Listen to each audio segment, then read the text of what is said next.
Man liels prieks būt šeit ar jums šokad. Prieks redzēt, kāda interesi jūs klausījāties Miķeļa liecību. Es ceru, ka jūs interesi nezbīs. Jūs vēl dzirdēsiet daudz liecību. Liecības ir tā salonā daļa, ko dzirdēt. Es jums labprāt līdz savu atgriešanās stāstu, bet mani vecāki atgriezās pirmie, tas viss mazliet sarežģīja. Droši vien tas skan nedaudz smieklīgi, un tas arī ir smieklīgi, jo neviens nekļūst par kristieti tāpēc, ka viņu vecāki ir kristieši. Ne pavisam. Tomēr lielākoties adventistu ģimenēs augšiem adventistiem atgriešanās stāsts ir krietni citādāks. Tur ir par mazām personīgām izvēlēm un pamazām tošanos Dievam. Kad man bija kādi daži gadiņi, un es klausījās kādu mācītājas vētruni, un šis mācītājs teica, viņš stāstīja tādas lietas, un tad viņš teica, un tad mēs būsim īsti kristieši. Un es laikam biju nogurusi no svētrunas jau, vai kā, un es iesaucos, bet es jau esmu īsti kristieti. To sauc par bērnu ticību. Tālākajos dzīves gados nevienmēr es par to biju tik pārliecināta. Bet dažreiz, daudzus gadus esot adventistu draudzē, cilvēkiem sāk likties, ka viņi jau visu zina. Vai ne? Esmu dzirdējuši tādu problēmu.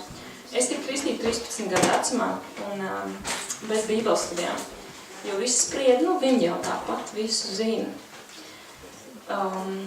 Tiesa, ka mums mamma ar brāli bija daudz iemācījusi, bet tikai tad, kad es neilgu laiku atpakaļ mācījos bībeles stundu pasniegšanu, es sapratu, ka pusi no tā es vispār dzirdu pirmo reizi. Un tad es ļoti labi atceros tādus brīžus savā dzīvē, kad es esmu sapratusi kādu, man liekas, jaunu patiesību, ko izrādās visi citi jau sen zina. Piemēram, es ļoti labi atceros, kā es ilsīju pirmoreiz laikmetī ilgās to, ka Jēzus neredzēja cauri nāvei, ka viņš nevis gāja ar tā, kad viņš jau zināja, ka augšām celsies, bet ka viņš gāja domu, ka viņš mirst jau otrajā nāvē, ka viņš atteicās patiešām no debesīm, ne tikai no kā citu mūsu dēļ. Tas man ļoti uzrunāja, un tā es vēl, piemēram, atceros, kā tētis mēs dažreiz bija tāds posms, tik bieži lietot vārdu žēlastība un patiesība, ka mēs ar brāli sākām tās mīnēt un nezaukšanāties, ja mums nebija jausmas, ko šie dziļie vārdi nozīmē. Ja tad pamazām mēs to sapratām. Un vēl visam nesen taisnošana ticībā. Man liekas, ka jauki skan, bet tie likās salīdzinoši, kā vienkārši skaisti vārdi, nevis kaut kas tik dzīvi pārveidojuši, kā es to esmu sapratusi tagad, kad kāds to beidzot izskaidroja. Un tā bija dzīvē arī kādreiz tāds laiks, kad vārdi svētais gars un kur no vēl atmoda, man bija tikai tādi augsti, nedzīvi vārdi, tādi jēdzieni. Šobrīd esmu ļoti atklāta jums. Godīgi man tie saistījās, piemēram, ar dziesmām vasaras svētku slavēšanas grupu izpildījumā, kur arvien lielākā kāpinājumā izskan vārdi revive us again, atmodina man atkal, svētais gars līsti, un tā tiešām baiss tās dziesmas biedējošas.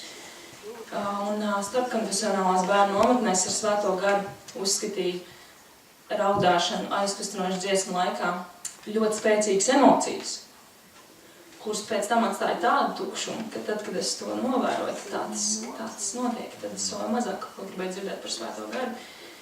Un es to vienkārši pieņēmu kā kaut ko labu, vērtīgu, bet, visi vienkārši tā saka, bet nesaprotami. Es pielūdzu Tēvu, un es pielūdzu Jēzu. Un tā 2011. Gada rudenī Rīgas pirmā draudze rīkoja seminārus, kur viņi izaicināja tādu ārzemju viesi kā Runas Puzē. Jūs noteikti kāds esat dzirdējuši par to, vai ne? Un tēma bija svētais gars. Es domāju, labi. Bet tad pēc ļoti tādas spēcīgas teoloģiskas uzrunas par svēto garu, mācītājs met izaicinājumu. Viņš stāstīja, ka viņš pats jau gadiem ilgi nelieto modinātāju pulksteni, jo viņš lūdz, lai Dievs viņu no rīta pamodina, un tad viņam ir laiks to pavadīt ar Dievu. Un viņš sacīja, izmēģiniet to, lai redzētu, kā Dievs atbild jūsu lūgšanas. Man piesaistīja šis izaicinājums, jo man ir brīnišķīgs dziļš miegs, kas nespēja izcaucēt, reizēm ieskaitot modinātāju pulksteni. Tā kā man bija skaidrs, ka tas notiktu. Tas būs kaut kas reāli brīnumains. Un tādēļ es vakarā lūdzu šo lūgšanu un devos pie miera. Un tad es atvēru acis tumšajā, klusajā dzīvoklī 4 no rīta. Jo es biju lūgusi, Dievs, ja tev ir man daudz, kas sakāms, modina man agrāk un tā. Vai tad bīstam lūgšana. Un tā bija sajūta, ka es nekad neaizmirsīšu tā, ka es atveru acis un kluss un tumšs. Es domāju, ko? Tiešām? Wow! Un es pēc tas man ir čekts. Man bija ļoti nopietna saruna ar Dievu. Es zināju, ka manā garīgajā dzīvē kaut kas pietrūkst, bet tas, kas visu, ko es pēdējā laikā biju izmēģinājis, vienkārši nestrādāja. Bet šis svētais garš ir atmoda. Un viss tas, un varbūt tas varētu nest pārmaiņas. Tāds vienas jautājums. Es zinu, pirms svētā gada. Ir tāds vārds aleluja brīžos, kad vienkārši trūkst vārdu un kad viņiem pārāk daudz. Sākšu uzrunu ar tādu nelielu savu liecību, un tā es arī turpināšu, ja nebūs tik daudz tādu teoloģisku uzrunu par svēto garu kā tādu. Ne tāpēc, ka mēs jau pietiekam daudz par to zināt, šis mēs visi zinām, bet tieši otrādi, tā kā svētais gars ir atmodas pamatā un draudzes dzīves pamatā, tad par to mums nepieciešams vēl svētdienu sērijas un grāmatu izlases. Un tiešām tur vēl ko pētīt, un jo vairāk pēt, jo vairāk var pētīt un spēj pētīt, pēc pētīsim. Un arī šajā nedēļas nogalē mēs vēl daudz dzirdēsim arī par to teoloģiski un tā. Bet šodien es jums gribu līdzīt stāstus par svētā gara darbiem. Jo biežāk tomēr izrādās, manuprāt, ka teoloģiju mēs esam dzirdējuši ļoti daudz. Un mums jautājums ir, ko praktiski mēs kā neliela draudze šajā pilsētā, kā cilvēcīgas būtnes tiešām nozīmīgi reāli varam darīt? Tas ir šāds jautājums. Man iedvesmo stāst. Es ceru, ka to iedvesmos arī jūs. Tomēr ir šis tas, kas mums jānoskaidro par svēto garu, pirms mēs runājam par darbiem. Svētais gars pats nosaukums liekas tāds mazliet mulsinošs, rodas jautājums, vai tas ir kāds bezpersonisks spēks, vai persona.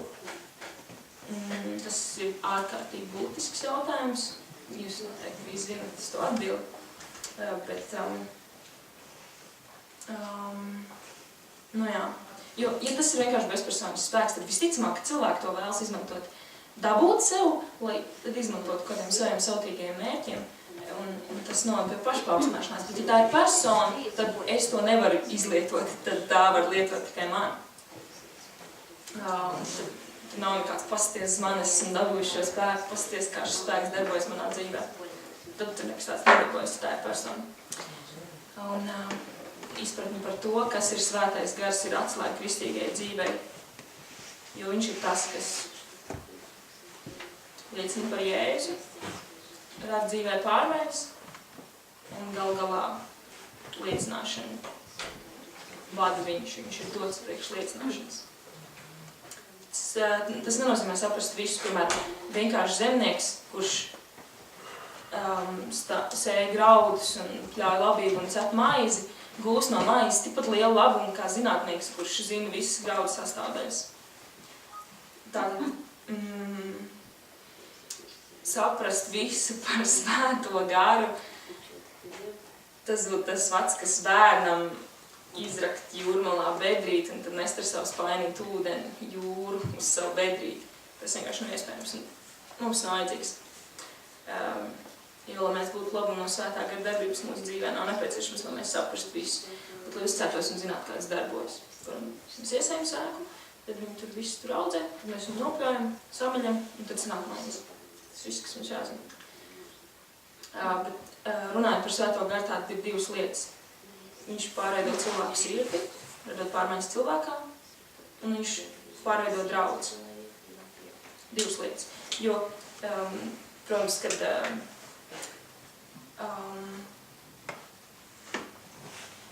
Dievs atmoda sāk sevi. Es esmu dzirdējuši tādu vārdu saukumu. Un tomēr svētā gara lietu Dievs nekad nav izlējis pār vienu cilvēku. Dievs izdomāja draudzi pats, un viņš nejaukoja to darīdams. Un mīnā ogres draudze nav limita tam, ko Dievs ar atmodas spēku ilgojas darīt šeit, jo jūs pievienosties viņa ilgā. Vispirms mēs ilgosimies dažos stāstos no vēstures. Tad pievērsīsimies mūsdienām dažādās pasaules valstīs un visbeidzot nokļūsim arī līdz mūsdienu Latvijai. Mēs runāsim par Dievu spēku, nevis par cilvēkiem, tāpēc esmu izvēlējusies tādus stāstus, kur ir visvienkāršākie cilvēki. Interesantā kārtā arī Dievs parasti izraugās vienkāršākos cilvēkus, kas šķiet līdzīgāk mums. Starp neskaitām daudziem vēstures stāstiem esmu izvēlējusies šodien runāt, dalīties par 3 mazām lūkšanu grupiņām adventistu pionieru laikos. Maza lūkšana grupiņa. Tas ir kaut kas reāls, kaut kas sarežģīts. Droši ne. Tas, kas notiek tālāk, tas gan vairs nav reāli, bet tā nav cilvēka daļa, tas ir Dieva spēks. Viss, ko Dievs prasa no mums, ir maza lūkšana grupiņa. 25 gadi pēc lielās vilšanās, 1844. gadā lielā vilšanās, 25 gadi pēc tam, Dienvidu Lancasteru, Massachusetts statā. Adventistu bērni, tāpat kā šodien daudz aizgājuši projām, daži draudzes locekļi zaudējuši ticību, kaimiņi vēl nekad par to nepieņēmuši. 4 sievietes nolēma pulcēties trešdienās 3 Marijas Haskelas mājās, lai lūgtu par to visu. Lūkšana izmainīja lietas. Dažreiz, kad izskan šādi vārdi, lūkšana visu izmainīja, tad ir tāds, ko tad izmainīja, kas tur notika, tur miljonu tūkstoši nāca, un mēs gribam to dzirdēt. Bet tipiski Dievs ret, kad sāk ar lietu, par ko mēs lūdzam, viņš pirms sāk ar pašiem lūdzējiem. Tipiski, vai ne? Amen, es dzirdēju, amen, jūs to zinat. Dievs atjaunoja šo sieviešu enerģiju un paplašināja viņu skatījumu. 1869. gada 9. jūnijā 9 sievietes oficiāli nosauca sevi par Modro misijas apvienību.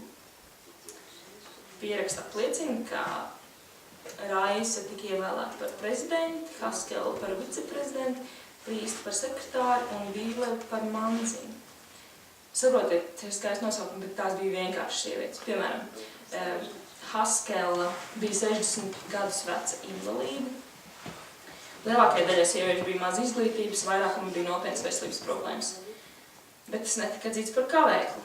Viņi sadalīja savus kaimiņus sekcijās, apciemoja slimos, iepriecināja vientuļos, kuriem varēja viņas aizdeva grāmatas, atstāja bukletus. Tad viņi sāk rakstīt vēstules visām pasaules malām. Viena no sievietēm pašmācībā apgūva franču valodu, otra vācu valodu, lai varētu atbildēt šīm vēstulēm. Šajās valodās Prīste, kas tika ievēlēta par sekretāri, bija sekretāri 20 gadus līdz pat savai nāvei. Pa to laiku viņi uzrakstīja ar roku 6000 misijas vēstuļu. Nav brīnums, ka grupiņa saucās Modrā misijas apvienība. Lūdzošās sievietes Dienvidu Lancasterā atstāja iespēju uz visu draudzi, un ar laiku no tās izveidojās 3 kalpošanas, ko jūs noteikti pazīsiet. Adventistu izdevniecību departaments, Adventistu grāmatu centrs un māju misiju departaments. Kādas citas 9 sievietes Betlkrīkā sapulcējās, lai lūgtu un studētu Bībeli. Viņas ļoti uzrunāja apustuļu darba 9. nodaļas stāstu par Tabitu, labu dari. Ja. Un visbeidzot viņas lūgšanas vairs nebija izsakāmas vārdos un pārtapa darbībā. Tipiski, pilnīgi tipiski tiek izmainīt lūdzēji. Viņas norganizēja Tabitas un labdarības asociāciju un nodarbējās labdarību visos iespējamos veidos, un drīz vien visās apkārtējās draudzēs arī sāk parādīties Tabitas un labdarības asociācijas. Un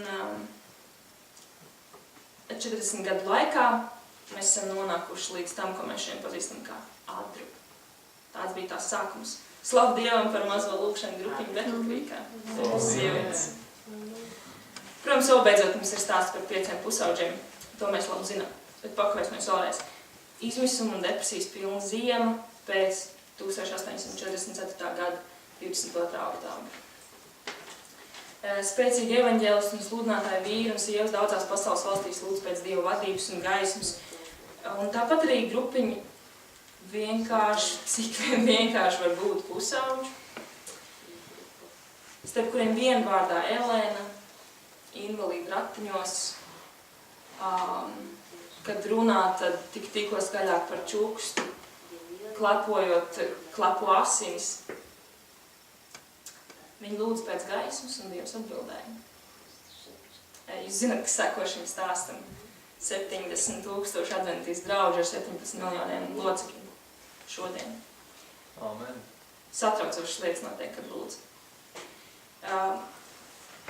Vai Dievs var izmainīt visu mūsos un mūsu draudz? Ja vēstur runā, tad vēstur saka jā. Pietiks par vēsturi, mēs visi zinām, cik parants stāstu stāvglabā. Tajā mēs ar vienu varam smelties iedvesmi, bet tur vienmēr parādās tāds, nu jā, mūsdienās vairs nedarbojas. Kādreiz Dievs ar Izraēlu tautu gāja mākoņu un uguns stāvā, un kādreiz notika tas, un kādreiz notika tas, mūsdienās vairs tas nedarbojas. Es to dzirdējuši necilietroks. Vai es esmu kādreiz pazaudējuši maku vai somiņu vai ko tam līdzīgu? Droši vien. Un droši vien kāds, kad jūs pazaudējat, jūs meklējat, kāds jums centās palīdzēt ar frāzēm tādām kā, kur to redzēju pēdējo reizi, tam noteikti nepievilk kājas, kad varētu vienkārši aiziet, vai neuztraucies, gan jau, kad neizved vienkārši gaisā. Tajā brīdī šķiet šīs frāzes neko nepalīdz, bet īstenībā tā ir taisnība. Nekad visā pasaules vēsturē nevienam makam nav pieaugušas kājas, kad ir aizgājis projām. Nereiz. Un tāpat nekad neviena somiņa nav vienkārši pārvērsusies dūmos vai gāzē. Nekad. Un tas nozīmē, ka ja kaut kas ir pazudis, tas joprojām kaut kur eksistē. Mums tikai tas jāatrod. Un pēdējā ģenerāla konferencē Atlantā vadība nolēma, ka mums ir jāatrod pazudušais. Jūs esiet taču dzirdējuši, ka viņi izlēma par šo iniciatīvu atmodu un reformāciju. Vai ne? Jā. Un man liekas, ka brīnišķīga vadība, ka mūsu adventistu draudzes vadības spēja šo soli. Un es gribu minēt kaut ko sacīja no konferences jaunais prezidents. Viņš minēja, ka Vaita 8. laicību sējumā apraksta atklāsmi ar virsrakstu, kas varētu būt noticis. Viņi redzēja, ka kungs vēlējās darīt 2 lietas ģenerālas konferences 1901. Gada sesijā. Pirmkārt, reorganizēt draudzes struktūru, kas ir noticis. Šodien mums ir tāda struktūra. Un otrkārt, otrā lieta, ko Dievs gribēja sagādāt, ir svētā gara izliešanās, kas brāļi un māsas nav noticis. Es citēju. Tādēļ, ka Dieva draudzes un tās vadītājas starpā valdīja neticība, ļaudis nepazemojoties kungu priekšā palaid garām iespēju saņemt vēlo lietu. Tas bija pirms 109 gadiem. Neliksim Dievam gaidīt vēl ilgāk, lai sāktu vēlo lietu tādā mērā, ka Jēzus varētu nākt. Mums ir nepieciešams nopietni lūgt pēc šī piedzīvojuma. Man liekas tik īpaši, ka to saka mūsu vadītāji, ka viņi saka, Klau, kas notiek? Mēs vēl ticam vēliem lietim kā tādam. Jūs zināt, daudzas draudzes pasaulē. Viņš tam netic. Un tad viņi izstrādāja dokumentu šajā atmodē un reformācijai kā pamatojumu. Tur bija rakstīts, saprotot, ka kungs izlies savu garu visā pilnībā par draudzi, kurai ir deksme par pazudušām dvēselēm, mēs nolemjam izvirzīt un uzturēt atmodu, reformāciju, māceklību un evanģelizāciju mūsu draudzes aktivitāšu augšgalā. Vairāk kā jebko citu, mēs ilgojamies redzēt Jēzu atgriežamies. Liekas, amen, kad es lasu šos vadītāju vārdus. Vairāk kā jebko citu, mēs ilgojamies redzēt Jēzu atgriežamies. Jēzus nenāks, tomēr viņa tauta, viņa negaidīs, tā saka māsa vai. Un viņi izveidoja, viņi aicināja, viņiem ir dažādas šīs iniciatīvas, ko jūs dzirdējuši vai nesat. Un daudz valsts, daudz draudzes saka, jā, mēs saprotam, ka mums ir vajadzīga atmoda. Un es nevarēju domāties draudz, kurai tā nebūtu vajadzīga. Un, ja ir kāda draudz, kurai varbūt šķiet, ka nebūtu vajadzīga, tad viņiem tās vairāk ir vajadzīga. Tā ir mūsu lielākā vajadzība. Un tā daudzas draudzes piedalās, un viņiem ir izveidota liecību sadaļa. Un kas notiek pasaulē? Draudze Jaunkaledonijā, kas ir sala, netālu no Austrālijas. Šī konference bija sagurusi, kādreiz viņiem bija 800 locekļi, un tagad nesen tie bija reducēti uz 300. Un šīs savienības vadītājs sacīja, mēs kristam 5 līdz 13 locekļus gadā, bet baznīcas aizmugures durvīm tikmēr citi iet projām. Tāda ir šī problēma. Un šī UNIPA domāja likvidēt Jaunkaledonijas misiju un tās atkal pieskarīt kādai blakus misijai. Un tad bija kāds evaņģēlists, kas arī iesūtīja šo liecību. Viņam jautāja, ja tu pievienotos mūsu mācītāju komandai, kas būtu tavs mērķis pirmajā gadā? Un viņš teica, lūgt pēc 100 dvēselēm. Un šis mācītājs, ar kuru viņš sarunājās, smējās un teica, Klau, tu man neesi dzirdējis. Šajā vietā tāda lieta, ko sauc par evaņģelizāciju, nestrādā. Bet Dievs tajā gadā viņus pārsteidz, viņiem pievienojās gandrīz 200. Amen. Kopš tā laika šim evaņģēlistam, kas tur strādāja, viņš jautā pēc tehnikām, kāda tev tur tā tehnika? Viņš saka, tam nav īsti nekāda tehnika, tikai nodevušos cilvēku grupiņu. Jūs redzēsiet, tas ir visur pamatā, visos stāstos, ko es stāstīšu. Grupiņu, nodevušos cilvēku. Un viņš teica, pirmkārt, mēs uzsvērām vajadzību pēc atmodas un reformācijas. Viņš saka, kādreiz jautājis vai draudzē, kāpēc mēs gribam, lai vairāk cilvēku nāktu uz mūsu draudzi? Padomājiet pie sevis, kāpēc mēs gribam, lai vairāk cilvēku nāktu uz mūsu draudzi? Un viņš turpināja, vai mēs gribam, lai vairāk cilvēku piedalītos mūsu mirušajos dievkalpojumos, vai mēs gribam, lai vairāk cilvēku no augstiem kļūtu par randeniem, kāds ir stāvoklis daudzās mūsu draudzēs. Vai arī mēs gribam, lai vairāk cilvēku pievienotos Dieva draudzē, lai patiesi mīlētu Jēzu un darbs šīs zemes ir pabeigts. Ko mēs īsti gribam? 6. sējumā liecības draudzē ir atsīts, ka kungs šobrīd nestrādā, lai pievestu jaunas dvēseles patiesībai, jo to draudzes locekļu dēļ, kur nekad nav bijuši atgriežies, vai arī to dēļ, kas ir bijuši atgriežies un tad ir aizslīdojuši atpakaļ. Tāds mācītājs kā Mārtiņš Lloyds Jones to ļoti skaisti nolicis, sakot, ka draudze ir absolūti atšķirīga no pasaules, tad kaut kādā veidā tā visvairāk piesaista pasauli. Kad tā ir visvairāk atšķirīga, tad tā pasaulē liekas vissaistošāk. Tad pasaule klausās tās vēstī, lai gan sākumā to ienīst. Otrais uzsvars, kas šajā notikumā bija svarīgs, bija uzsvars uz publisku evaņģelizāciju. Daudzās vietās Jaunkaledonijā Dieva vārds tika atvērts to 3 evaņģēliju vēstu sludināšanu. Un daudziem tas dziļi aizskāra sirdi, dzirdot šīs skaidrās, bezkompromisu doktrīnas sludināts caur krustu. Un tad, kādā brīdī, netālu Jaunkaledonijā, vienā no tuvajām salām, maz grupiņa, 20 cilvēku, pulcējās katru dienu kopā mazajā baznīciņā, lai lūgtu. Katru dienu 5:30 no rīta līdz 7 rītā viņi lūdza 2 nedēļas. Tad viņi uzaicināja savus draugus uz evaņģelizācijas sanāksmi, kas notika katru vakaru tajā pašā draudzē.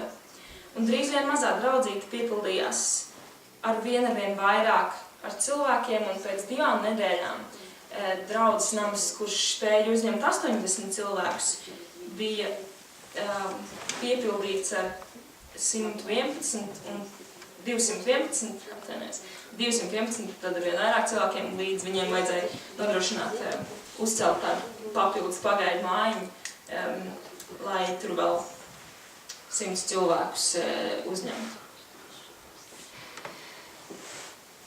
Draudze pieauga tajā gadā par 148%. Slavu Dievam! Slavu Dievam!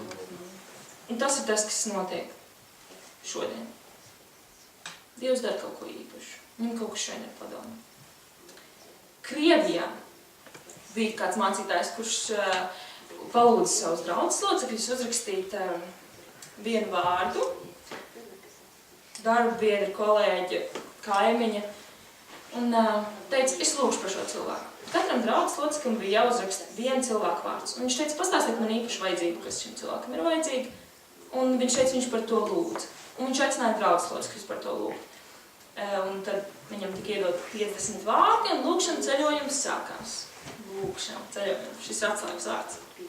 Intensīvi katru dienu un katru zabatu viņi satikās pirms zabatskolas, baudīja īpašu laiku, lai lūgtu par cilvēkiem šajā sarakstā. Un viens pēc otra šie cilvēki tika ieinteresēti par Dievu, mācītājs viņus tad apmeklēja, un pēc tam viņi tika kristīti. Un jo vairāk tas notika, jo vairāk aizdās draudzes locekļu sirds, un drīz vien saraksts palielinājās līdz 200 cilvēkiem. Un laikā, kad šī liecība, ko es lasīju, bija iesūtīta, 26 no 50 cilvēkiem bija kristīti, un pārējie apmeklēja draudzi un mācījās Bībeli. Āmen! Es gribētu ko šādu piedzīvot. Kā jums liekas, kur ir lielākā draudze pasaulē? Adventisti vai vispār? Kurā vietā, kurā valstī? Koreja. Korejā? Jā. Āfrikā? Ļoti tradicionāli atbildi. Ķīna. Daudz cilvēku liela draudze. Bet tas nav nemaz tik pašsaprotami, jo pavisam nedaudz gadus atpakaļ šī draudze sastāvēja no 9 draudzes locekļiem. Un tagad tur ir 6000 draudzes locekļi. Jautājums draudzes mācītājiem, kāda ir atslēga? Viņa atbild nebija pārsteidzoša, viņš teica, kā atslēga ir lūgšana.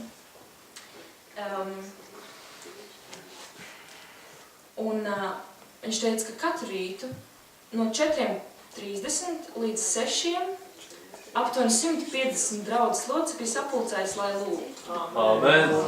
Protams, ka tad kaut kas ir noticis. Jautājums, kāpēc tik agri? Loģisks jautājums, tika uzstādīts arī šiem mācītājiem, kāpēc tik agri? 5:30 līdz 6, kāpēc? Viņš teica, nu kā, jo draudzē ir aizņemti biznesmeņi, māmiņas ar bērniem, aizņemti studenti, un viņiem jāsteidzas, un tāpēc viņi tiekas tik agri. Mums bieži vien, mēs esam ļoti aizņemti, tāpēc mēs netiekamies. Viņiem ir tāpēc viņi tiekas tik agri. Amen! Un viņiem, protams, ir arī daudz apmācību, un viņi deg, un 300 grupiņas apkārt izveidojušās, kur vēlāk dibināts draudzes un tam līdzīgi. Un notiek, un atslēgas vārds ir viens. Lūkšana. Viens no maniem mīļākajiem stāstiem. Vēlreiz Krievija, Sibīrija. Varbūt jūs esat kāds to dzirdējuši, to mums dalījās Rāns Kluzē. Un patīk šis stāsts. Kādā nelielā ciematiņā draudze bija tikpat kā izmirst, tur bija mācītājs ar sievu un vēl daži locekļi. Viņi visi bija vienkārši neizglītoti cilvēki, nekas, ko varētu no cilvēkiem sagaidīt. Un viņi nezināja, ko darīt. Man liekas, ka viņi vienkārši mirst. Un tad, protams, viņi izdomāja, ka varbūt varētu lūgt. Un viņi sāk lūgt. Bet, ziniet, cilvēkiem ir tāda problēma, kad viņiem patīk gulēt. Tā ir. Man, piemēram, patīk gulēt. Droši vien lielākajai daļai cilvēku patīk gulēt. Un, tā jauka un silta telpās, tad baigi gribās gulēt. Īpaši to agri no rītiem centies lūgt, tad īpaši gribās gulēt. Mācekļu apskaidrošanas kalnā gulēja. Viņi to nožēloja visu mūžu. Vēstures bija citādāks. Un tā šie cilvēki saprata, ka viņi nevar pulcēties omulīgās telpās, kur viņiem nāk miegs. Un tā viņi mainīja savu satikšanās vietu. Viņi pulcējās pie āliņģa. Un pirms lūkšanām viņi katrs ielika šajā āliņģī. Un tad viņi zemojās apkārt šim āliņģim un lūdza pēc Dieva spēka. Amen. Kāpēc? Kāpēc kaut kas tik ekstrēms? Jums nerodas tāds jautājums, man rodas tāds jautājums. Kāpēc kaut kas tik ekstrēms, kad Dievs nevar arī mums vienkārši? Kāpēc kaut kas tik ekstrēms?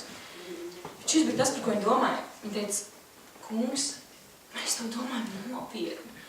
Mēs tev mīlam vairāk kā komfortu. Mēs tev gribam vairāk kā komfortu. Un kad Dievs redz, ka kāds viņam grib vairāk, tad viņš darbojas spēcīgi. Pirmajā gadā tika kristīti 80 draudzes locekļi. Tālāk tika veidotas jaunas draudzes apkārtējos ciematos līdz tie mazie ciemati, līdz kur bija visi ciemati, kļuva par adventistiem. Tā līdzīgi Dievs darbojas spēcīgi.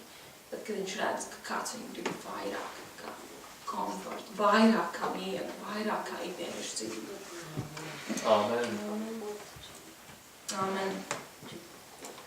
Pēdējais stāsts pavisam īsi ir tāda pilsēta Itālijā, ko sauc par Bergamo, kur mācītājs secināja man draudz mirst.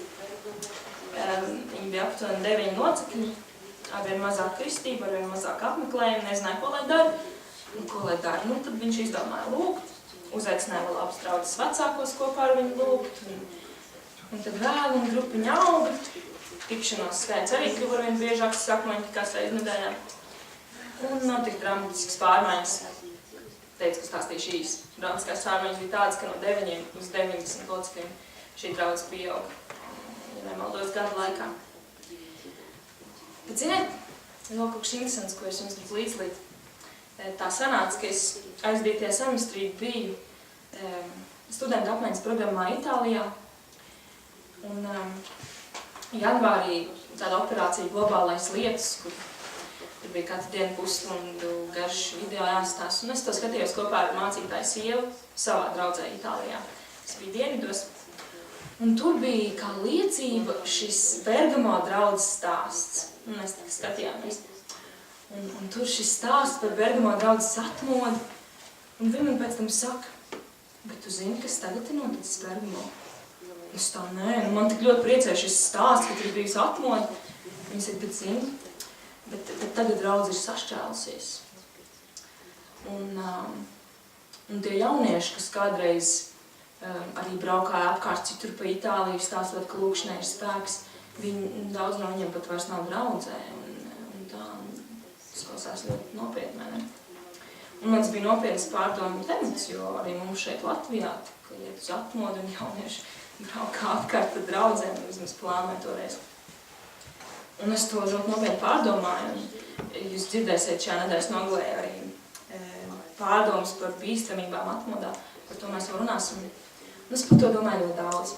Un tad es runāju ar kādu jaunu meiteni savā draudzē, kur bija bijusi šajā Bergamo draudzē atmodas laikā, un es ar viņu runāju, un es prasu, bet kāpēc tur tagad ir tā noticis, man tik ļoti sāp sirds par šo notikumu. Un viņa teica, ko? Bet kā? Es neko tādu nezinu, un tā. Un tad viņi aizbrauc ciemos pēc kāda mēneša šo draudzi, un viņi atbrauc apakaļ, un es reiz prasu, kā tagad ir Bergamo, un kā viņiem tur viņi atveseļojas. Viņi saka, bet tur viss notiek. Tur visi brīnišķīgi draudzi joprojām aug, mazās grupiņas joprojām strādā, un blakus draudzes aug, un viss notiek. Un es domāju, bet kāpēc tā? Kāpēc es dzirdēju šīs runas, kad ir noticis tieši pretējais un kļūst ļoti slikti? Un tā draudze, tā atmosfēra, kas valdīja manā draudzē, bija tāda mierīgi. Nevajag tev uz nekādām atmodām, valsts neko, tas kaut kādām emocijām iziet un tā, jo mierīgi dzīvot savu kristījušu dzīvi un tā mierīgi, jo tur var aiziet fanātismos un sazinu vēl kur. Mierīgi. Un tad es domāju, kā tad ir, vai tiešām ir jāiet uz pilnu nodošanos Jēzum, vai tā mierīgi. Un vajadzēja atrast atbildi priekš sevis, jo reiz ir tik bīstami un tā. Bīstamība ir, tas jāņem vērā, protams. Es domāju, mēs no fanātisma esam tik tālu kā ziemeļi no dienvidiem. Mūsu draudzi sauc par Laodiķeju, un to tā sauc Bībeli. Latvija. Jūs dzirdēsiet vairāk par Latviju, jo mums šajā nedēļas nogalē ir vēl liecību laiki. Jau dzirdējāt mīķeļu liecību un dzirdēsiet vēl liecības.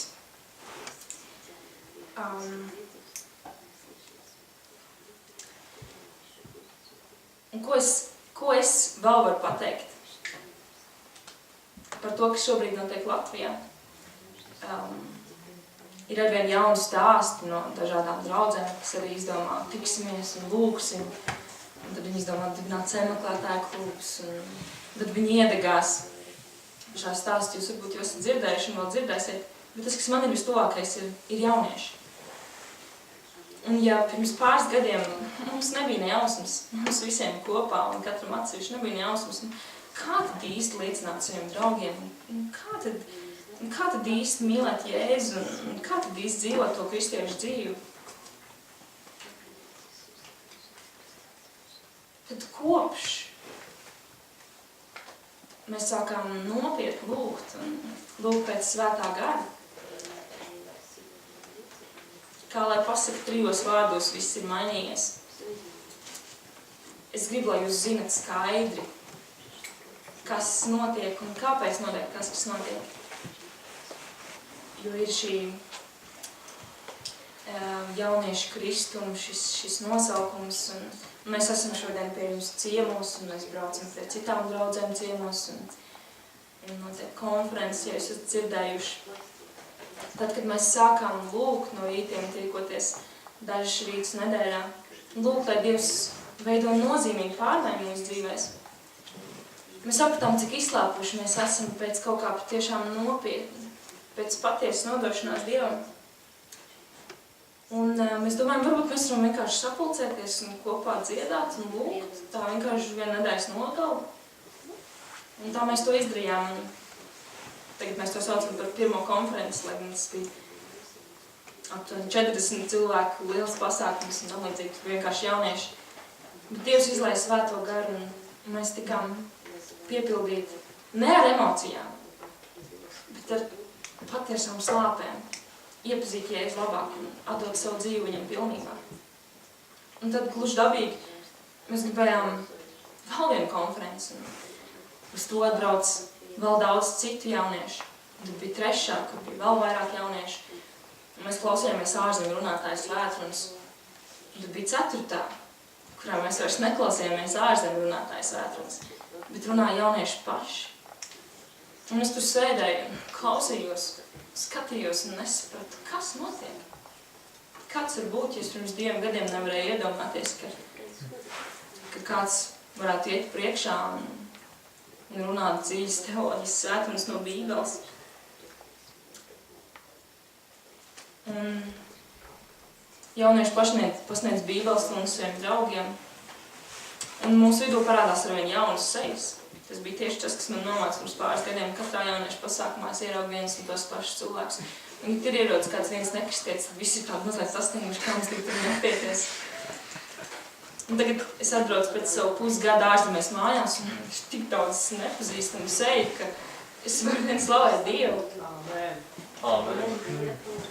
Un neiet runa tikai par tādu atgrieztiem jauniešiem, bet no remdenības atgriezt jaunieši vēl lielāks iegūms. Un tādi šeit daudz ir šodien jūsu vidū, un es vien no tiem. Un jūs dzirdēsiet, es nezinu tieši, kuri vēl runās liecības, bet es varam ļoti priecājos par Kasparu, kurš vienmēr saka, ka Dievs ir varens Dievs, un tas darbojas viņa dzīvē. Es priecājos par Miķeli, kur liecību jūs jau dzirdējāt, un Māris ir tāds smaidīgs sēž beigās, viņš ir brīnišķīgs vadītājs. Un šeit Edgars, par kurus Itālijā dzirdēju, jums tāds Edgars šaka, kas tāds? Viņš ir jaunatgrieztais draugs mums, slavu Dievu, un pēc viņu beidzot satika. Un pārējie jaunieši. Un es gribu, lai jūs zinat vienu lietu. Tad, kad ir atmodas, tad ir arī daudz pretdarbības. Un viena no lietām, kas varbūt ir tāda kā vēlns labi darbojas, ir baumas, tāda dažāda runāšana bez zināšanām, bez interesēšanās patiesi. Jauniešu vidū Latvijā nedomājiet, ka ir šķelšanās un ka kāds cenšas atšķelties no draudzes, vai es nezinu, ko vēl jūs varētu būt dzirdējuši. Vai ka vēl kāda atsevišķa organizācija, vai es sazinu, kas. Tā nepavisam nav. Dievs vada brīnišķīgi. Un mēs esam ļoti labās attiecībās ar Latvijas jauniešu vadītāju pēdējā laikā, jo Dievs vada brīnišķīgi. Lai gan mums bija kādas nesaskaņas, tad Dievs vada brīnišķīgi.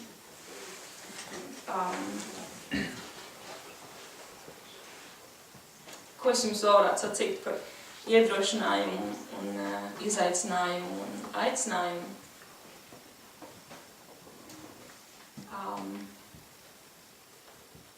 Viens atslēgas vārds – lūkšanas.